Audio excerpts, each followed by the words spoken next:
That's pretty good. Yeah. All right. Okay. Yep. All right, let's go.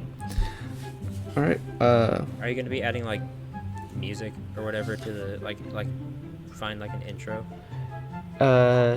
Yeah, probably. You could put some like Skyrim music at the start. Yeah. What was it? Just find like music relating. No.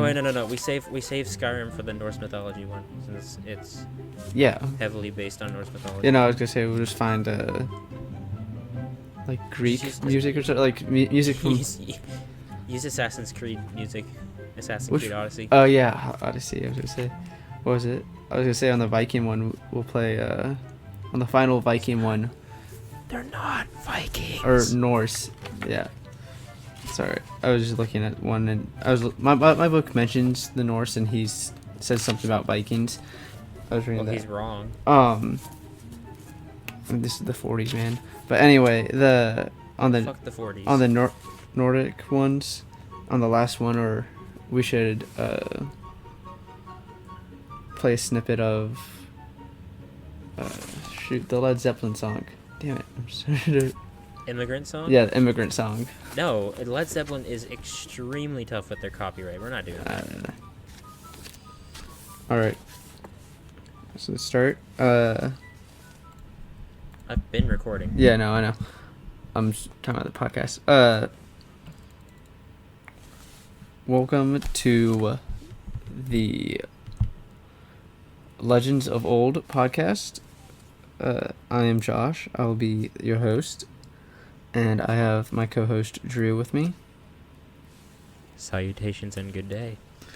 On this podcast, we will be talking of legends and myths from around the world, and we'll be reading from mythology by. First, what mythology are we doing first? We're doing Greek mythology for the first couple of episodes. After that, we will be switching through the mythologies, ranging from Egyptian to Norse to Celtic, and so on.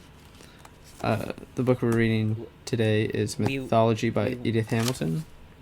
We will sometime, probably at the end of this, we're separating them off into quote-unquote seasons. Yeah. It's a very loose definition of seasons. More like arcs. Mm-hmm. Like in an anime or something. This is the Greek arc. Yes. At the end of this, we're gonna do the two epic poems, the Iliad and the Odyssey.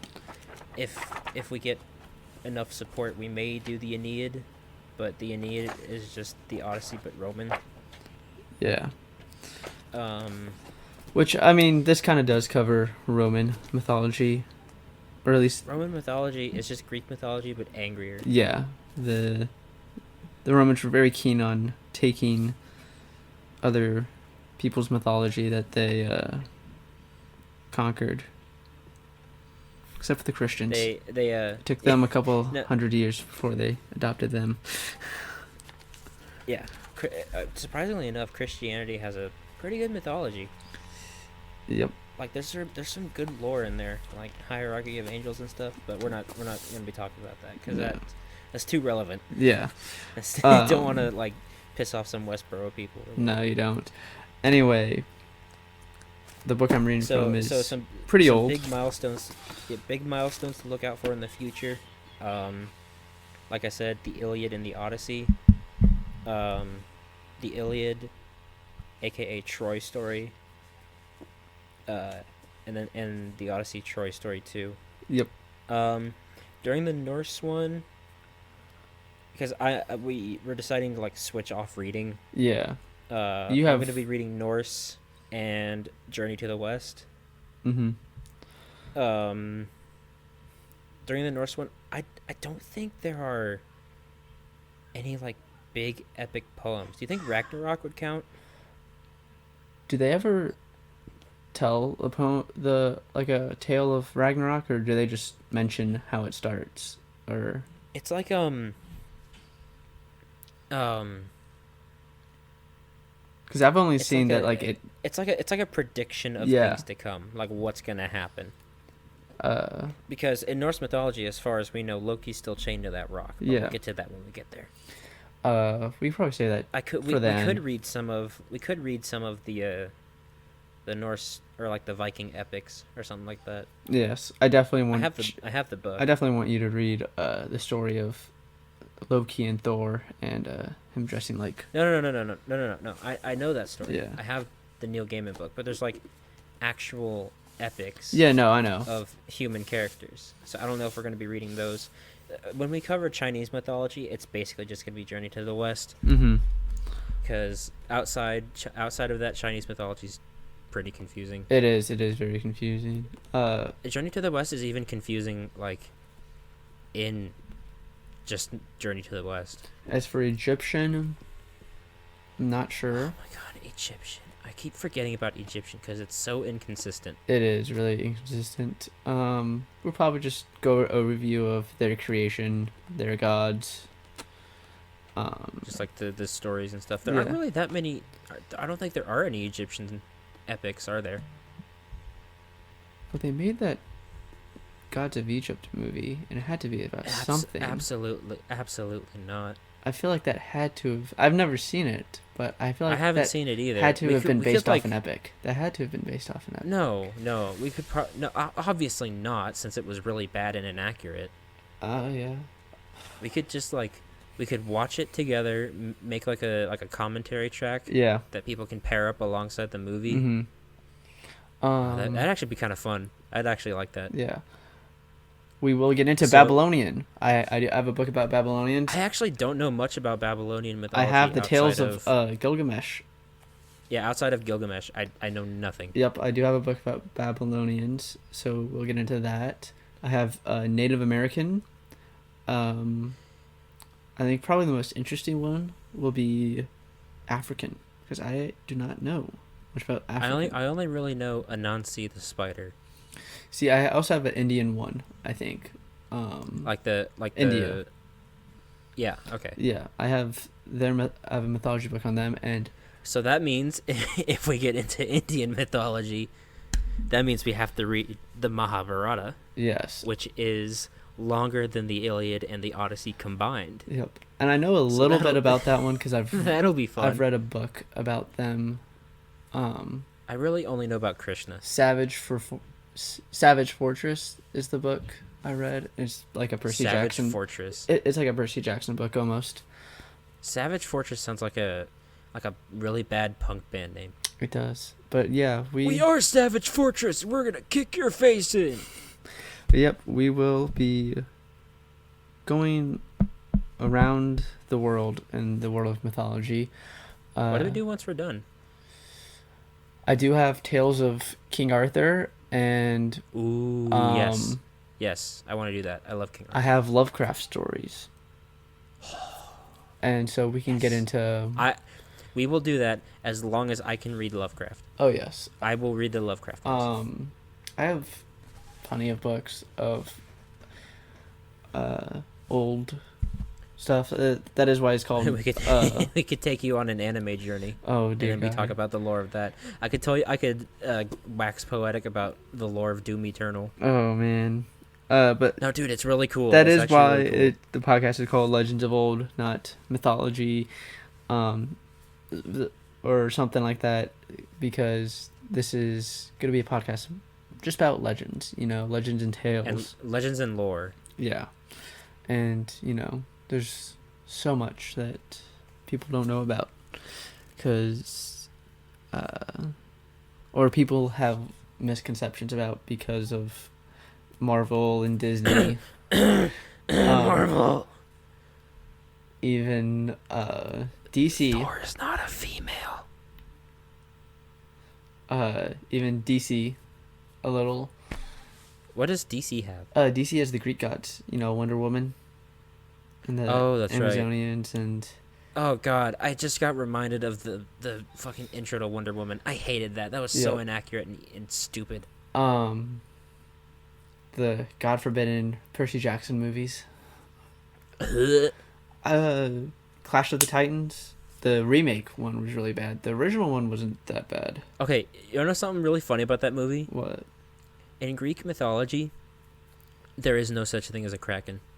I know. Yeah, it's The kraken comes from, I think, early Germanic mythology, like before it was Thor and all yeah that stuff. it was the Kraken is well, it's a monster from around the world. A lot of mythologies Well, and no. Greek mythology has like a kaiju monster. yeah no They could have used the Typhon, yeah they all but have release the Typhon doesn't sound as cool. yeah, but they all have a Kraken like beast. But the word Kraken is Germanic, I believe. But yeah, surprisingly enough, Percy Jackson series Really accurate. is pretty accurate. I mean, like that's how I sort of got into this whole mythology thing. It's Let's be real. Anyone that's into mythology got into it because of Percy Jackson. yeah, that's pretty true. Either that or Marvel, Either that, yeah, or Marvel. but mainly Percy Jackson. For some reason, the Hercules movie, if that made you interested in mythology. The Disney version of Hercules. There's so many Hercules. As inaccurate and silly as that is. Yes. But it is funny. It is just a It's got Danny DeVito, so Yeah. that's pretty good.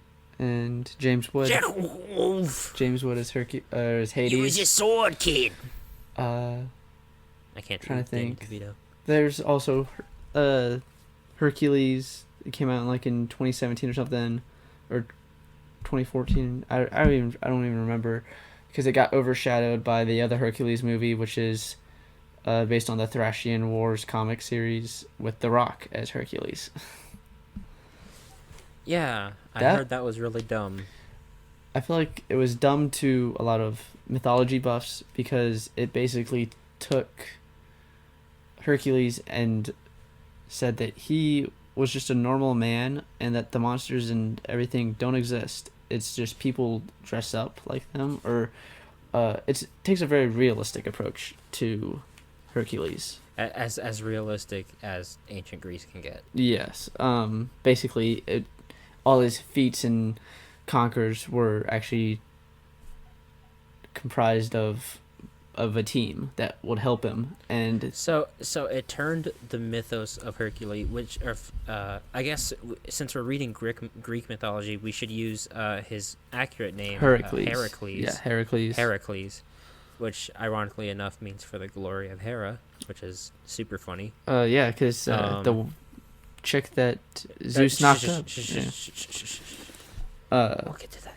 We'll get to that. But yeah, no, there's a lot of Greek mythology and stuff like that in popular culture.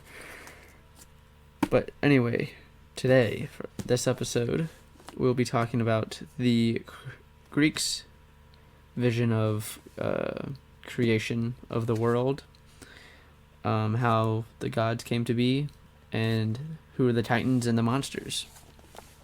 Yeah. Because Greek So- mythology has a fuck ton of monsters. Yeah, they do. They really do. Like I mentioned earlier, the Typhon. It's literally just a giant fucking monster that spews fire. Isn't he basically natural disasters almost? I think there's a certain island or a certain mini volcano in the Mediterranean that's like said to be his resting place. Yes, I have an interesting thing to tell you. There was an overly sarcastic productions video that Yeah. happened recently. I have that was really good. I have a thing to tell you after the podcast about Norse mythology that I learned of recently. Oh, no. Don't ruin this for me. No, it's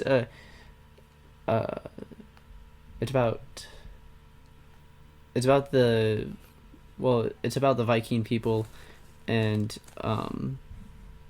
how there's something interesting about how they came up with some of their demons. Oh boy. Anyway, so the Greeks, the book I'm reading of, which I'm sure I've said before, No, is it's just no. It's just like so. The Greeks. yeah. So the Greeks, They were all bisexual because what's manlier than two men? I know. And funny enough, if you look at their mythology, it mostly most of the problems stem from one man. We will we will get into that man here in a minute. Yes.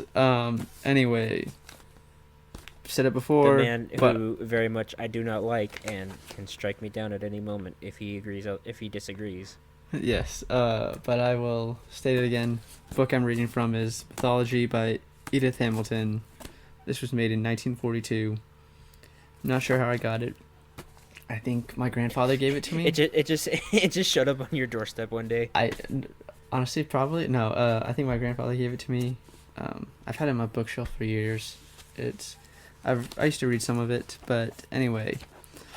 Yeah, I was looking up books of like Greek mythology, like which one's the most accurate, and that was like number 1 on like 10 lists. Yeah, he goes into a lot of depth and everything. So it starts off with saying, first there was chaos, the vast immeasurable abyss, outrageous as a sea, dark, wasteful, wild. These words are Milton's, but they express the precision what the Greeks thought lay back of the very first beginning of things.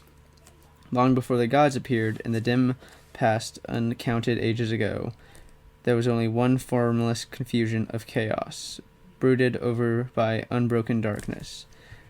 At last, but how, no one ever tried to explain, 2 children were born to the shapeless nothingness. Night was the child of chaos, and so is Erebus, which is the unfathomable depth where death dwells. In the whole universe, there was nothing else. All was black, empty, silent, and endless.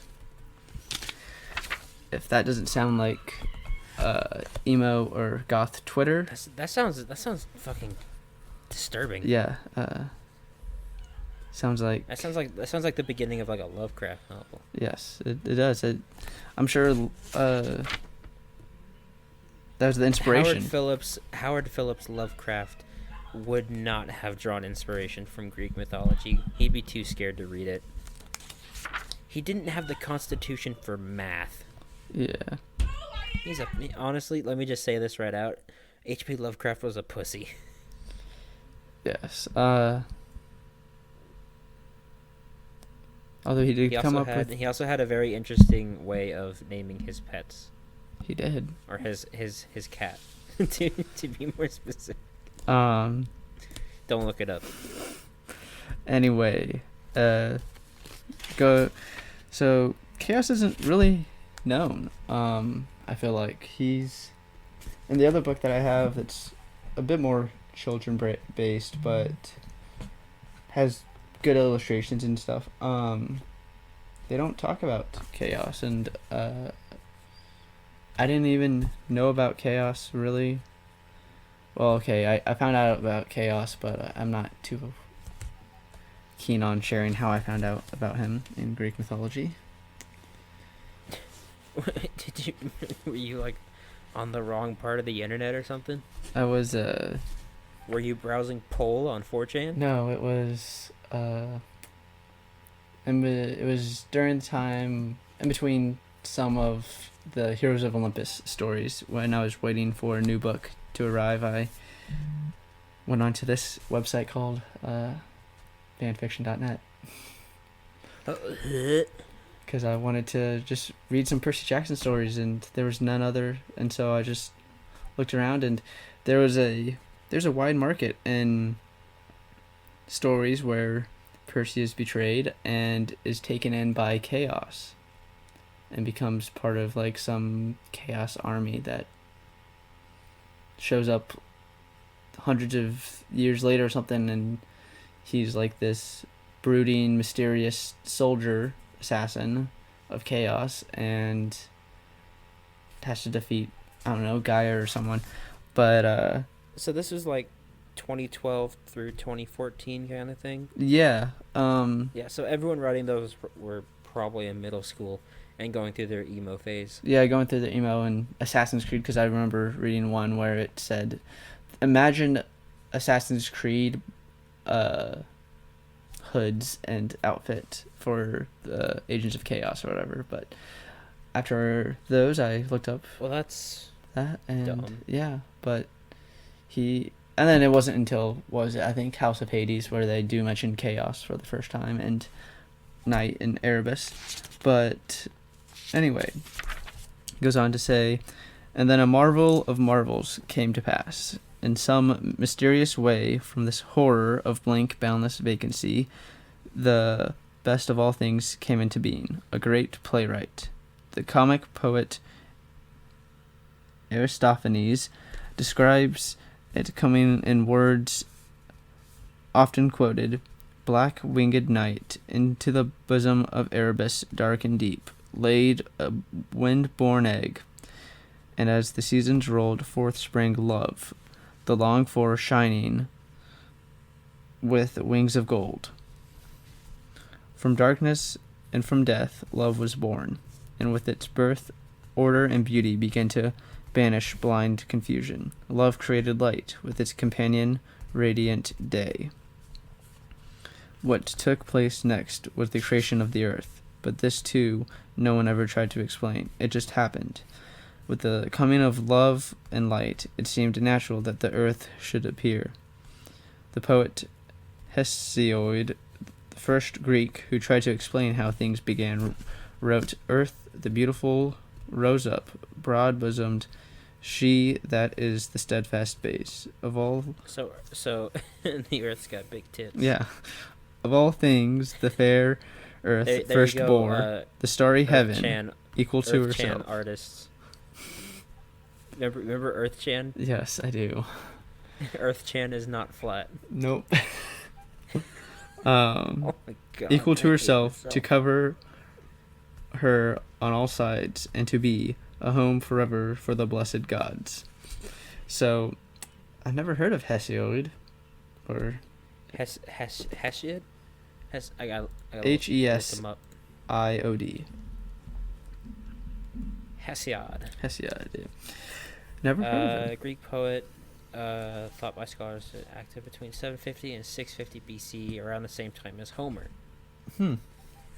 Homer kind of outshone him, I guess. Regarded as the first written poet in the Western tradition to regard himself as an individual persona with an active role to play in his subject.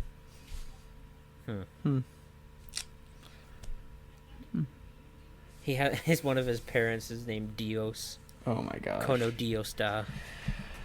I'm so funny. That was interesting. From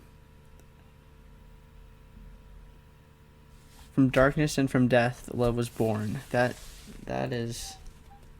It's very sounds poetic. Like a line. It was written by a poet. I know, Josh. but like that is very poetic. I can definitely see philosophy students and poetry students analyzing that for days among days and coming up with. Love came out of darkness and despair. God, that's such like a. My Chemical Romance. I don't know. No, not at all. I never listen to just emo shit. Love came out of the dark. That's such like a. That sounds like a sappy line out of like a Love Actually kind of thing. Yeah. Rom-com. Nicholas Sparks. Oh God. Yeah. The Notebook. Broad bosomed though, so yeah. Yeah, Earth Chan is not flat. Earth got mountains. It got mountains. I hate you. Earth's got I mountains. hate you. Stop. Anyway. Got broad peaks. And it goes on to say, in all this thought about the past, no distinction had as yet been made between places and persons. Earth was the solid ground, yet vaguely a personality too. Heaven was the blue vault on high. Wait. Yeah. That's weird. Heaven was the what? Heaven was the blue vault on high, but it acted in some ways as a human being would. To the people who told these stories, all the universe was alive with the same kind of life they knew in themselves. So one day So like all of them are like their own individual beings. Yeah. So you're telling me one day Earth Chan was just like, I'm gonna turn into a ball and start spinning. Yeah. Okay. I love how the Greeks are not very particular about how any of this happened. It was just, it happened. It just did. So, Well, I mean, with the concept of chaos, something's Yeah. bound to happen. uh, If everything's happening all at once, something like that is gonna happen. Yep. Next page reads on, says, they were individual persons, the earth and the sky. So they personified everything which had the obvious marks of life, everything which moved and changed, earth in winter and summer, the sky with the shifting stars, the restless sea, and so on. It was only a dim personification, something vague and imminent, which with its motion brought about change and therefore was alive. But when they told of the coming of love and light, the early storytellers were setting the scene for the appearance of mankind, and they began to personify more precisely. They gave natural forces distinct shapes. They thought of them as precursors of men, and they defined them far more clearly as individuals than they had earth and heaven.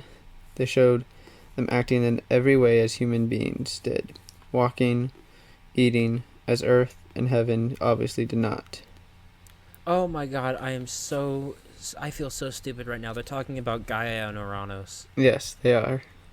Oh, I feel so dumb. I was like, why are they giving Earth Chan big titties and all the like the broad-breasted or whatever? The first creatures who had the appearance of life were the children of Mother Earth and Father Heaven, Gaia and Uranus. I feel so dumb. Yeah. These first. I was like, what are they all talking about, dude? Yeah. It's Gaia, all this stuff, Gaia man? and Uranus. It's like, honestly, I'm not saying it. Well, in Roman, Gaia got mountains. Gaia is Terra, and Uranus is Uranus. Uranus. Yep, Uranus. Uranus. Yep, Uranus. He's Uranus. He is? Yeah. Just bend over. Bend backwards. I can't do that. Anyway. The first creatures were the monsters. Just as we believe that the earth was once inhabited by strange gigantic creatures, so did the Greeks. They did not, however, think of them as huge lizards and mammoths, but someone like men, yet unhuman. They had shattering, overwhelming strength of earthquake and hurricane and volcano. In the tales about them, they do not seem really alive, but rather to belong to a world where as yet there was no life, only tremendous movements of irresistible forces lifting up the mountains and scooping out the seas. And he goes on to explain that the Greeks apparently had some such feelings because in the stories, although they represent these creatures as living beings, they make them unlike any form of life known to man. So these were some big bitches. Yep, and Drew, he's about to talk to you. He's about to talk about your guys. 3 of them, My dudes. monstrously huge and strong, had each 100 hands and 50 heads.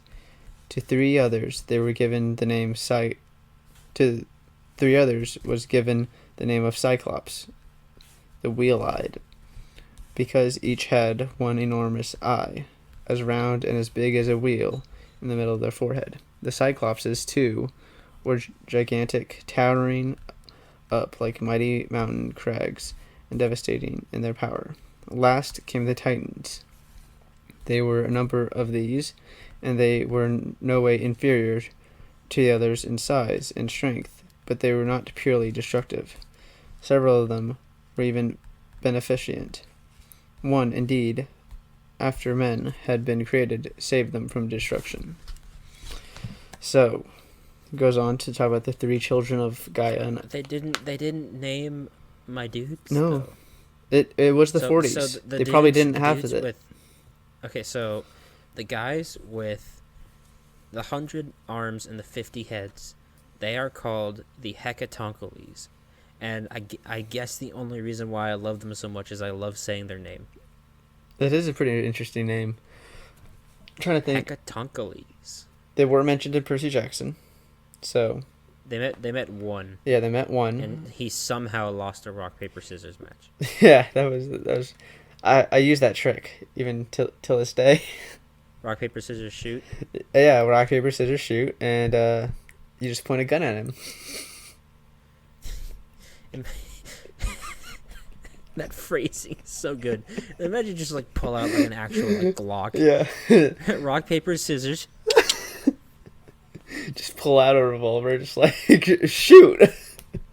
That's why it's rock paper scissors shoot, man. The other guy's just like, bro, what the fuck? But yeah. Rock paper scissors. And then there's the Cyclops, which everyone knows. Yeah, Cyclopses have like transcended cultures, Yes. but they are Greek. They're mentioned Like yogurt. in Odyssey, and what always confused me was, so I guess there's two breeds of Cyclops, or two species of Cyclops. There's the original Cyclopses, and then I guess there's a subspecies of Cyclops that are a bit smaller. Why? I don't know, because Why are you short? I think that is the case. I'm not sure in actual Greek mythology, but just if you remember in Percy Jackson, they kind of asked that question because Hand waved it. Percy's brother, half brother, is a Cyclops. So, and they were What distinction do Cyclopses have with the ocean? Like, it's because where did he get that? Cyclopses created Poseidon's trident. Oh. They created Zeus's Okay. thunderbolt, Poseidon, and Poseidon's trident. And Poseidon And has a relation with some of the Hades Cyclops. is Hades' helmet. And what was it? Poseidon's the father of some Cyclopses. He's the father of We'll get to yeah. that. He's the We'll father get of to- some. We'll get to the mass rapists. Yes. And then last but not least, the wonderful douchebags, the Titans. No. Well, I mean, they're about as much of a douchebag as anyone would be when they find out that there's a prophecy that your firstborn, like one of your children, is going to overthrow you. Yeah. So there are the Titans, and let me go back, and I will, because this man mentions the gods and the Titans before he mentions the creation and everything. Why though? I don't Why know. would you do that? I don't know, but Go in order. anyway, what he says about the Titans is the Titans, often called the Elder Gods, were for untold ages supreme in the universe. They were of an enormous size and incredible strength. There were many of them, but only few appear in the stories of mythology. The most important was Kronos, or in Latin, Saturn. I would argue that Prometheus was more important. He is, I feel like. They just say Cronus is the most important because he's basically the king Yeah. or ruler. So, I don't think the Greeks had a concept of the king. Did they? I don't know. no, it was. They had a concept of a supreme ruler. Yeah. I don't know if they had the concept of the king. It was natural. Switching back to the talk of everything, of the creation and everything. It was natural to think of these fearful creations as the children of Mother Earth, brought forth from her dark depths when the world was young. But it is extremely odd that they were also children of heaven. However, that was what the Greeks said, and they made heaven out to be a very poor father. He hated the things with 100 heads and 50, or 100 hands and 50 heads, even though they were his sons. and as each was born, he imprisoned them in a secret place within the earth. The Cyclopses and the Titans were left at charge, and Earth, enraged at the maltreatment of her other children, appealed to them to help her. Only one was bold enough, the Titan Kronos. He lay in wait for his father and wounded him terribly. The giants, the fourth race of monsters, sprang up from his blood.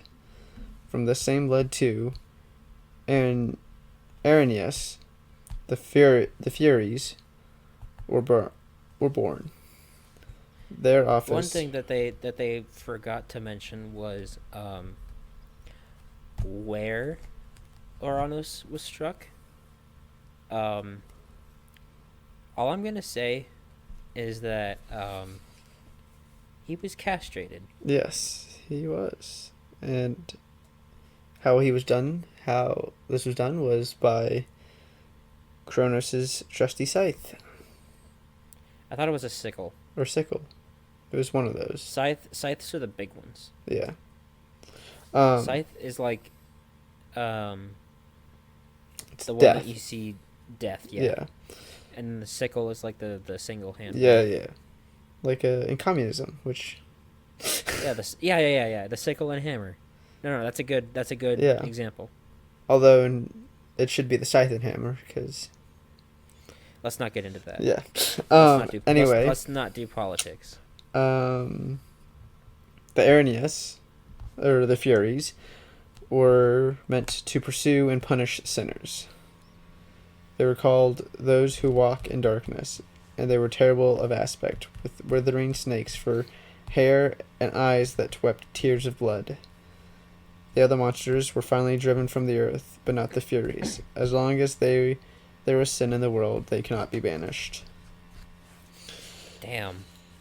That's kind of metal. Yeah. Can't wait to see that on the cover of a Iron Maiden or Metallica album. If Metallica ever does come out with another album. Yeah. So anyway, going on. And besides, that's not really like Metallica territory. No. That's more like who would that be? There aren't any Greek metal bands. Though that would be pretty sick. Not like metal bands from Greece. No. But like Greek metal bands. Because Iron Maiden had a couple songs about wars or something. Because like my favorite song. A couple. Yeah. That's an understatement. But one of my favorite songs from them is "The Trooper," and that's about the Russian war. One of the wars from Russia. Which one? There were like it was 50. I forget which one. It was they had some balls singing about countries that weren't their own. Yeah. Like I think their most popular song, "Run to the Hills," is about the colonization of Native American land. Yeah. Yeah, no. But anyway,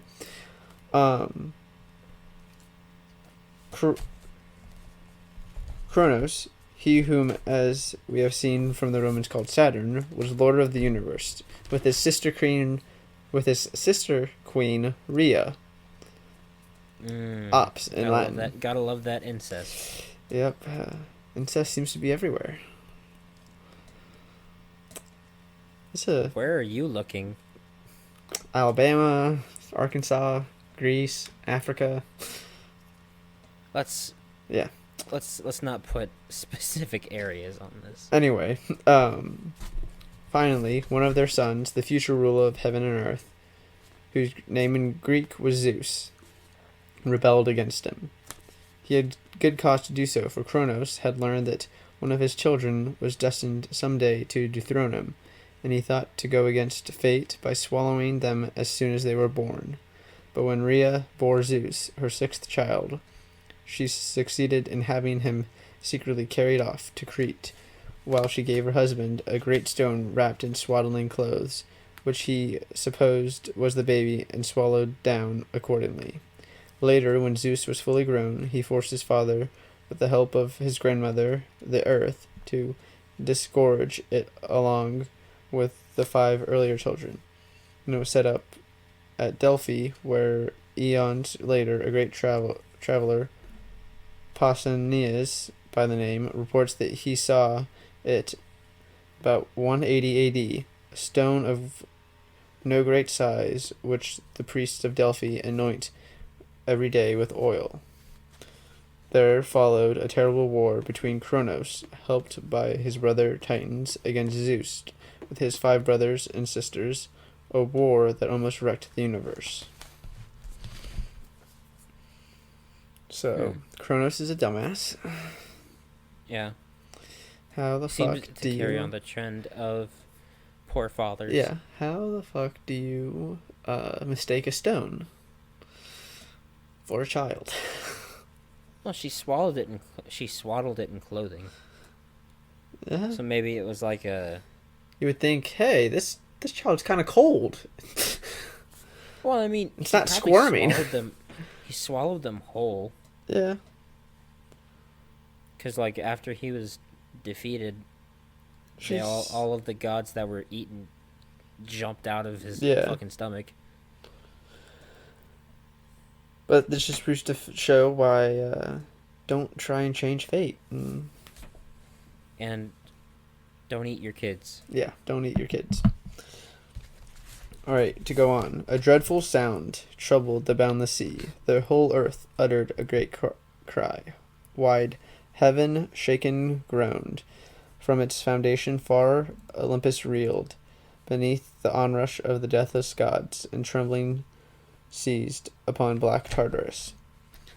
The Titans were conquered, partly because Zeus released from their prison the 100-handed monsters who fought with them. The Hecatonkales. For their irresistible weapons, thunder, lightning, and earthquake. And also because one of the sons of the Titans, Iapetus, however you say it, whose name was Prometheus, and who was very wise, took sides with Zeus. Zeus punished his conquered enemies terribly. They were bound in bitter chains beneath the wide earth, as far below the earth as over earth is heaven, for even so far down lies Tartarus. 9 days and nights would a bronze anvil fall, and on the 10th reach earth from heaven. And then again, falling 9 days and nights, would come Tartarus, the brazen fenced. Prometheus' brother Atlas suffered a still worse fate. He was condemned to bear on his back forever the cruel strength of crushing world and the vault of the sky. Upon his shoulders the great pillar that holds apart earth and heaven, a load not easy to be borne. Bearing this burden, he stands forever before the place that is wrapped in clouds of darkness, where night and day draw near and greet one another.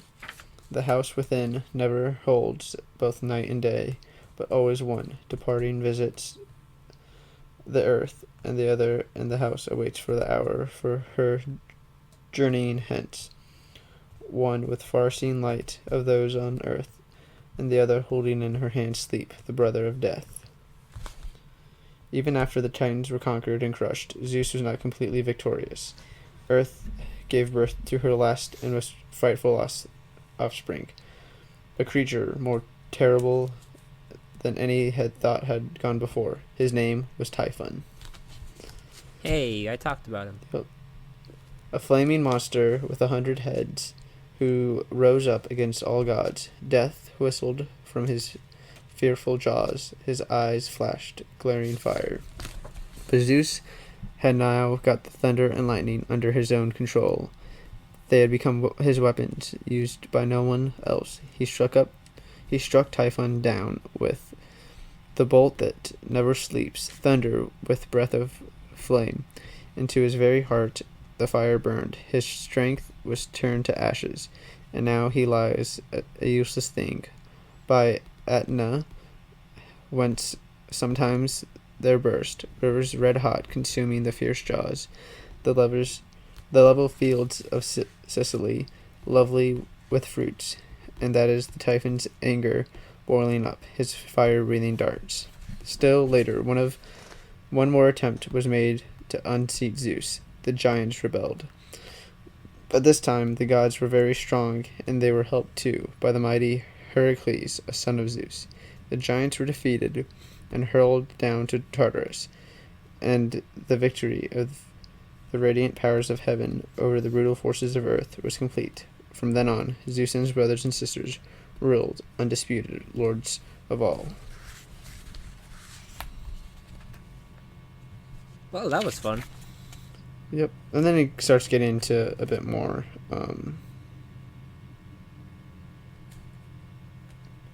human stuff. Okay, so We can pick that up. basically, Zeus is Let's, overpowered with his lightning bolt. Yep.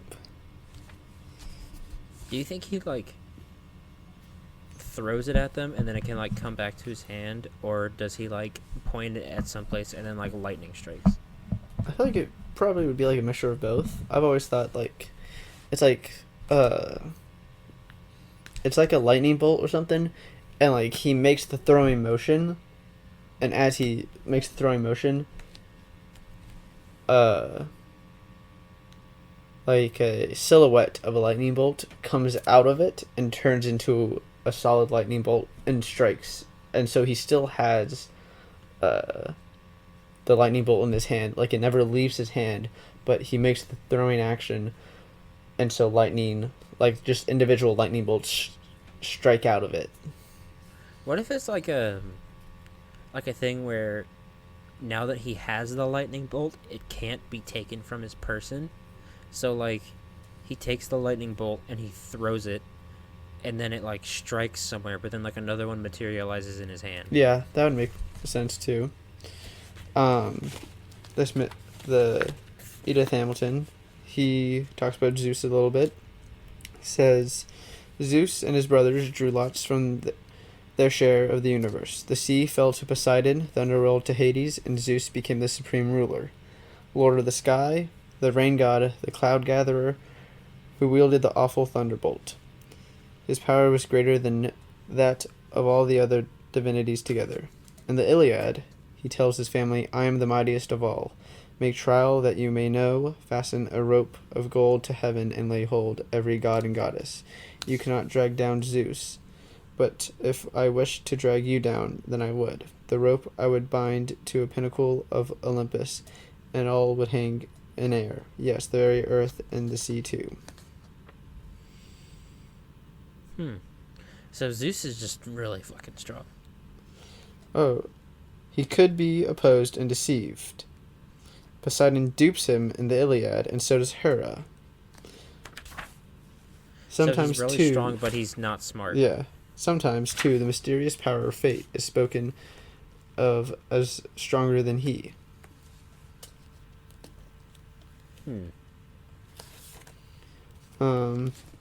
Hera is Zeus's wife, sister.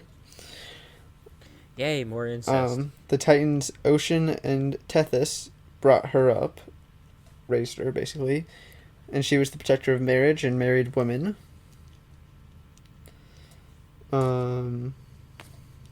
Poseidon, brother of Zeus and god of the sea. His wife is Amphitrite, the granddaughter of the Titan Ocean. Poseidon was had a splendid palace beneath the sea, but he was oftener to be found on Olympus. And he gave his first horse to man. And I know he is also commonly called Earthshaker, as he was always shown carrying his trident, with which he could shake and shatter whatever he pleased. Hades, the third brother, drew his share to the underworld and ruled over the dead. Okay, let's make this very clear. We need to make this distinction now. Yes, because I've seen it a lot actually. I've seen this everywhere, and I hate this. He does with not every fiber of my being control death. Hades is not. Okay, I need to go on like a little rant here. Yeah. Just Hades one thing. is not the god of death. Hades is the god of the dead. Yes. All right. And also the god of Just wealth. because. He's the god of death and wealth, and for Romans. Okay. Hades is not a bad guy. Just because a god has connotations with death and or ruling over the dead does not mean they are evil. Yes. What a strange concept. Oh my god. He had a far-famed cap or helmet, which made whoever wore it invisible. It was rare that he left his dark realm to visit Olympus or Earth, nor was he urged to do so. He was not a welcome visitor. He was unpitying, inexorable, and just a terrible, not an evil god. His wife is Persephone, which will tell her story. The surprising only couple in in like the entirety of Greek mythology that is somewhat that is like actually a functional couple is the god and goddess of the dead. Yep. And this man does go on to say, he is the king of the dead, not death himself, whom the Greeks called Thanatos. There is Athena. Thanos, the god of death. Oh my gosh. Makes sense. It does.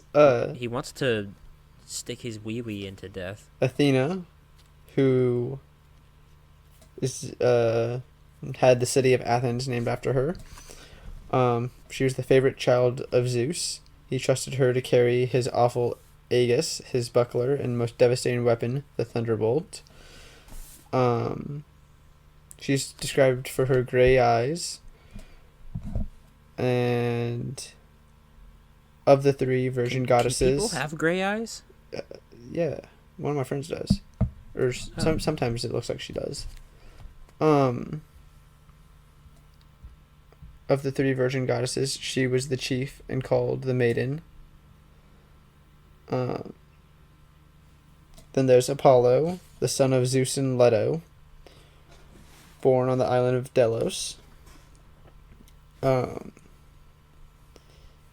He plays on his golden lyre, and lord to the silver bow, the archer god, far shooting, the healer as well, who first taught men the healing art. Wait. The silver bow? Mm-hmm. That's Artemis. They're both archers. Hold on, I'm gonna get to her. He is the god of light, and he is also the god of truth.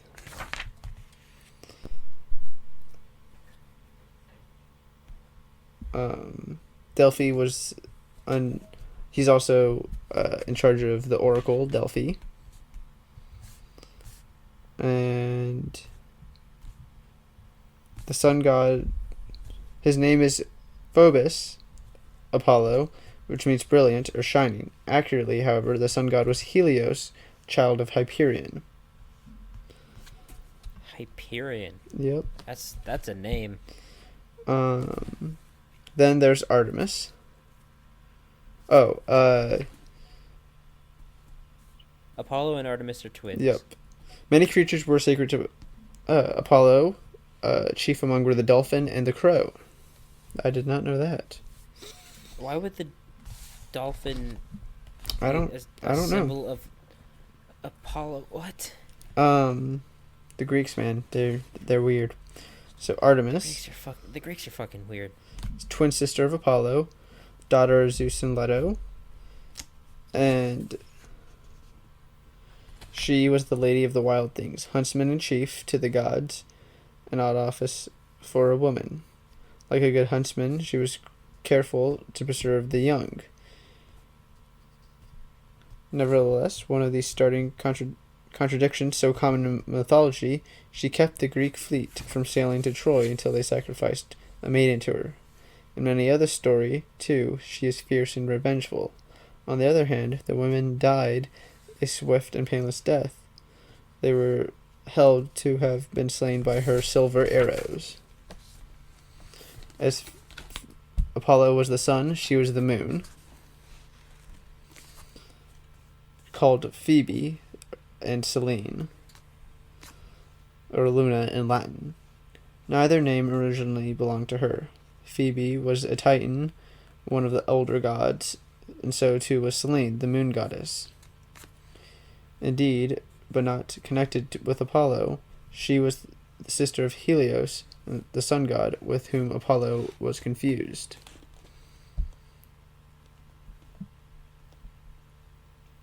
In later poets, Artemis is identified with Hecate. She is the goddess with three forms: Selene in the sky, Artemis on earth, and Hecate in the lower world and the world above. I thought it was Hecate. Hecate? I don't know. I've always just said Hecate. Then there's Aphrodite. That sounds like a hey Kate. Oh my gosh. Aphrodite, the goddess of love and beauty. And an extremely petty bitch. Yep, daughter of Zeus and Dione. Or wait, no. I thought. But in the she's the daughter of Zeus and Dione in the Iliad. But in later poems, she is said to have sprung from the foam of the sea, and her name was explained as meaning the foam risen. Yeah, didn't she? There's from at first in the Iliad it was said that she was the daughter of Zeus and Dione, but later it was said that she came from the sea. They're inconsistent. How do they make that distinction? I don't know. She is in most stories she's the wife of Hephaestus, the lame and ugly god of the forge. The dove is her bird, as many will know, and so sometimes the sparrow and the swan. Then there is Hermes. He was Zeus's messenger. I love Hermes. He was also a master thief, and he's known to have stolen Apollo's cows.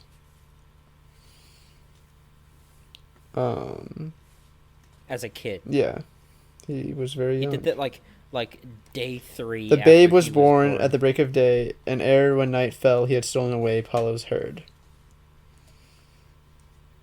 I love his excuse when they confronted him about it in Olympus, and Apollo was like really pissed off. Yeah. Hermes was just like, I'm a baby, dude. What are you doing? Yeah. Perhaps some connection between the very early stories of him and the fact that he was the god of commerce and market, protector of traders. He appears oftener in the tales of mythology than any other god. We're reaching a 58-minute mark, so this will probably just go over a little bit an hour. It's not too bad. Anyways, there is Ares, god of war. Okay. Lightning round the rest of the Yep. gods. Hephaestus, god of fire. Ares and Hephaestus actually are sons of Zeus and Hera, so you know.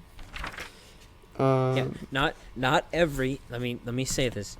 Not every child of a god and a mortal are demigods. Yes. What a concept! I swear to God, there was a girl in my back at my college, before all this stuff happened.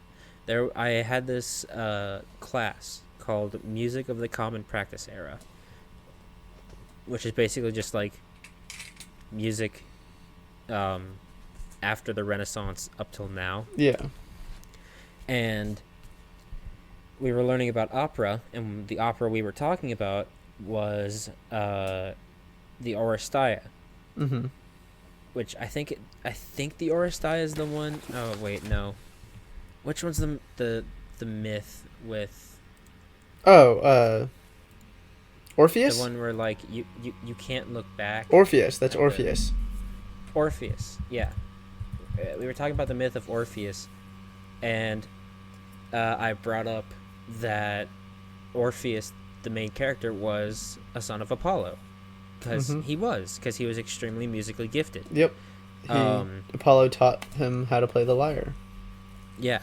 And I said that, and a girl on the other side of the classroom was just out of nowhere I've never heard this girl before in my life. She just goes, "Oh, so he was a demigod?" I'm like, No. "No." Yeah, no. Just that is one thing Percy Jackson's series kind of made seem true. Yeah. Although I think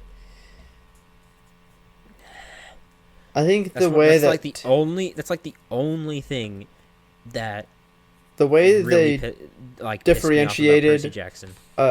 Demigods of, like, you know, God and mortal and gods of God and mortal was that the children of a god and a mortal was given the gift of immortality as a god, and one that is not given the gift of immortality is like a demigod. I thought, like, Because they died and shed their mortal skin and then became a full god. no, because Heracles was given the gift of immortality in, like, the Percy Jackson books or whatever, because they meet him, and they figure, oh, he's a dick, but he was given the gift of immortality, and so he's like a god or something. Yeah, because he suckled on Hera's teat. Anyway, last but not least, Hestia. She had no real distinct personality. She plays no part in the myths. She's the goddess of the hearth. The symbol of home. And yeah. So, and then there's, like, lesser question. gods, but, you know. Yeah, quick question for you. Just to wrap this up on a more modern discussion of myths. Do you think that comic books and superheroes are modern day myths? If so, why? I feel like they, in thousands of years, I feel like they could be looked at as myths. I see them more as legends and more like modern day King Arthur's and Gilgamesh and Heracles. Like, they're not so much myths, but they're just more so tales and stories. I'd actually kind of agree with that. Saying that superheroes in the modern day are the same as, like, The the Greek ancient gods. Greek myths, or, like, No. not the Greek gods, just like the Greek myths. Yeah, the Greek in myths. general. No, I wouldn't say Like, that. saying that stuff devalues the Greek myths and mythos as a whole. And also, you have to realize because a lot of this mythology was believed to be true and was believed. Yeah, it was basically their look religion. Back on this stuff, yeah, people look back on this stuff as like, oh, these are cool stories, and oh, these are like fun little tales. They were used to explain how the world works. Yeah. And how everything came into being and what purpose in life was. They weren't used to sell on the corner of a street in Athens for 2 drachmas a pop or whatever. No, they were the religion. They were taken very sacredly and very seriously. I'm pretty as much as MCU fanatics will have you as much believe, as Snyder fanboys and MCU fanatics and Tumblr fanatics will have you believe, we do not worship these characters, these heroes, beings as a religion. No, we do not. As much you can. Yeah. I mean, if you want to, you can. I'm sure if you go to Comic-Con, you'll like find idiot. some people, but if you do, you'll probably look like an idiot. Yeah, no, but no, I don't relate these to Greek myths or mythology. Yeah, these are just stories. These are tales. We don't tell these. Just like how, like, some of them started off like Tales of Astonishment and stuff like that. Like, they're tales. Mystery comics and stuff. Yeah. No, I think these are very sacred, and some even to the point where some of these myths we will be talking about are actually still believed today. Yeah, I know. Especially in the I know a couple people. Asian cultures. How did you get in here? Leave. We're recording a podcast. I thought we were in private. Oh. We are. She's an admin. She can Yeah. join. Um, I should probably fix that. we could probably just call separate. Just do a call Yeah. next time. Anyway. Don't edit that out. That was pretty funny. Yeah. No, but yeah, no. Yeah. A lot of in Asian cultures, and they're still believed. Native Americans still heavily believe in their mythos. I know a couple people who identify as Wiccans who worship the Greek pantheon. Yeah. Which Wiccan, what is it? Wiccantry or whatever. Or Just that stuff that that gets so generalized, and it's really kind of hard to keep up with. So I don't think we're going to be talking about that all that much. are pagans? Wiccans are basically pagans. Yeah. I'm sure they're. At least I think they are. Correct me if I'm wrong. Paganism But is a term I most first likely used am. by early Christians for people in the Roman Empire who practiced polytheism. So You mean polytheism? yeah, polytheism. So I guess I don't know. But yeah, no. I think that'll be it. This is the first episode. I think we're going to be picking up with Prometheus and the Tale of Fire. Yes, and we will as well also as maybe Pandora's Box. be talking about the creation of humanity and maybe a little bit of the lesser gods and stuff like that. And then Do you think we'll talk about Pandora? yes, we will talk about Because Pandora. That is a very interesting Let's see. case in terms of how the ancient Greek myth goes and how people have interpreted it, because it's really gotten lost in translation. I feel like we next episode we'll talk a bit about Demeter and Dionysus, because they are two great gods of the earth. Demeter and Dionysus. Dionysus, yeah, sorry. I used to call him however I said it. But yes, we will talk about Prometheus and mankind, and then Prometheus and his unjust punishment. yeah, and then later on we'll talk about the earliest of heroes, Europa, Polyphemus, Narcissus, Adonis, and Narcissus. Oh, Hyacinth. Narcissus. Hyacinth or something like that. We'll get into Hyacinth. Oh. We'll get into stories of love and adventure, Cupid and Psyche, the eight brief Psyche. the 8 brief tales of lovers, which does include Orpheus, Daphne. Orpheus, you dumbass. Even later on, we'll get the quest of the Golden Fleece, which is Jason and the Argonauts. I'm not. Where's Pandora? She's probably in there with like a generalization of man. If not, then Then we'll just talk about her. Yeah, my other book talks about her, so we can go into that. Probably not in the way that you're thinking of. It might, because it does do a good job. It just doesn't get too dark like this one got. Yeah. Yeah, sprung it does. forth from the darkness in the night. She's talked about in the Edgar creation of Allan man, Poe. but yeah. Yeah, I think that'll be it. I'm trying to look ahead. Of course, we'll talk about Perseus and Theseus and Well, duh. Heracles and Atalanta. Atalanta. Ooh, oh, I like Atalanta. I'm not familiar with his stories. You're not familiar with Atalanta?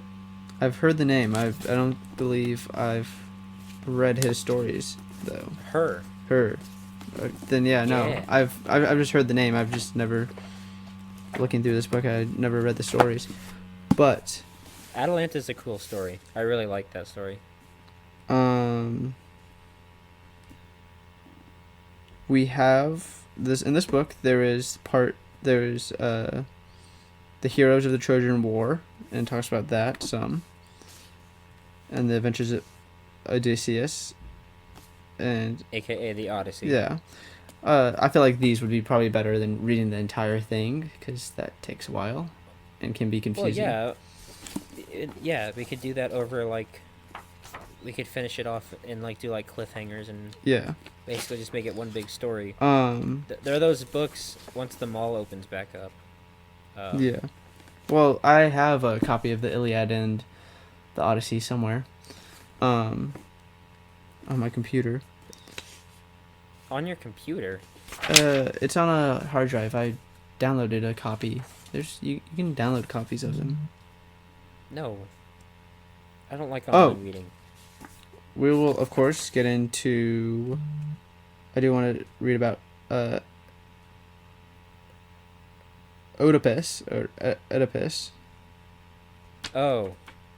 The royal- Oedipus Rex. Yep. And then the Freudian complex. some of like the less important myths is of course Midas. The Danaids, Glaucus and Scylla, and a lot of these myth characters are really big idiots. They are. They really are. But yeah, we have a lot of interesting stories, and then We have a long way to go before we get to my section. yes, we do.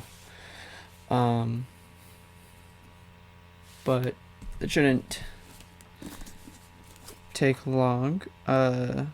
Shouldn't take too long, as quarantine is giving us a lot of time to do stuff. Yeah. Anyway, that will be it for this episode of Legends of Old, and thank you for listening.